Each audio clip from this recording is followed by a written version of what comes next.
Welcome to The Explainer. Today we're tackling one of the most universally frustrating quirks of human psychology. You know the one, why our brains handle our memories the way they do.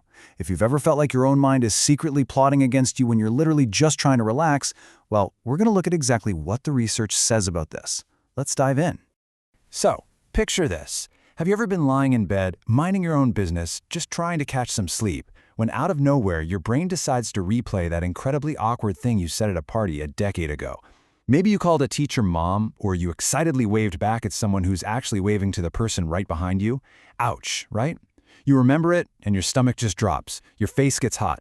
10 whole years later, and you feel that exact same wave of intense shame all over again, literally as if it happened 5 seconds ago.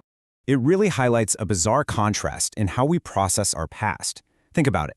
Our absolute worst moments replay like a high-definition movie, complete with surround sound and physical reactions.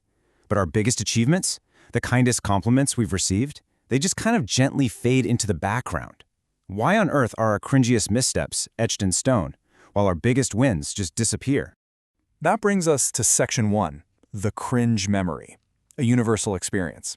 First off, let's just validate what you're feeling here. Absolutely everyone has an embarrassing memory. Your brain isn't malfunctioning, I promise. From the most confident celebrities to your next-door neighbor, we all carried this baggage. And honestly, it's often the tiny mistakes that stick with us for years, like spilling a glass of water, stumbling over a word in a big meeting, or realizing you've been wearing your shirt inside out literally all day long. Logically, these blunders shouldn't matter at all, but our brains, they stubbornly hoard them. Moving right along to Section 2, your brain's survival mode and the bodyguard mentality. At a fundamental level, our brain's ancient hardware prioritizes one thing above all else: survival.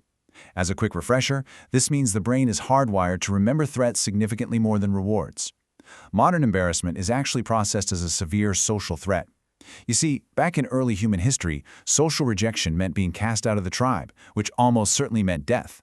So today, your brain treats a terribly awkward handshake like a lethal threat, giving it total VIP treatment in your memory banks, while totally non-threatening rewards and successes just take a back seat.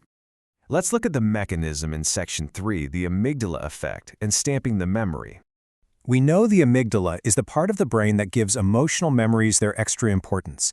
Think of it like a stressed-out clerk in the filing room of your mind, clutching a giant red stamp that just screams urgent. When you do something embarrassing, your stress levels absolutely spike. The amygdala grabs its red stamp and aggressively stamps that memory into your brain's long-term storage, practically highlighting it in neon so you never, ever make that dangerous mistake again. That exact biological mechanism is why those moments feel so unbelievably vivid when you recall them years down the line.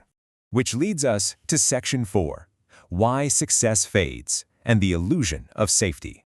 So it turns out, good experiences simply feel safe. When someone gives you a genuine compliment, or you ace a test, or crush a massive goal, your nervous system actually relaxes. You feel content. Because you're safe, your internal bodyguard essentially clocks out for the day. There's no spike in stress, which means the amygdala just keeps that urgent stamp tucked away in the drawer. The memory gets stored, sure, but entirely without that high-definition, emotionally charged vividness of a perceived threat.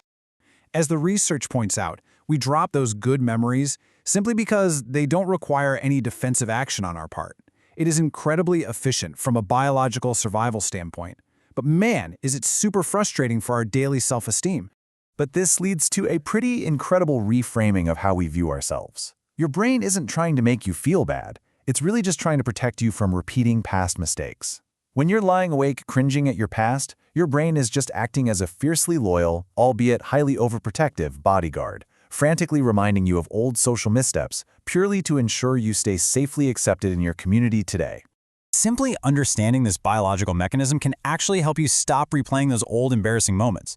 When that 10-year-old memory pops up out of nowhere, you don't have to spiral into shame anymore. You can literally pause and realize, oh, that's just my amygdala firing, that's just my brain trying to protect me. By recognizing the biological trick being played on you, you strip the memory of its emotional power and finally break that loop. So now that we understand the survival mode and the amygdala's urgent stamp, it leaves us with a truly empowering realization.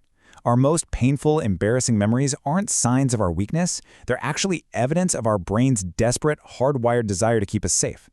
Next time your inner bodyguard tries to play that embarrassing movie, you can kindly thank it for its concern, change the channel, and deliberately choose to remember a compliment instead. So what do you say? Will you stop replaying the past and start focusing on your growth? Thanks so much for joining me for this explainer. Now go out there and make some great memories.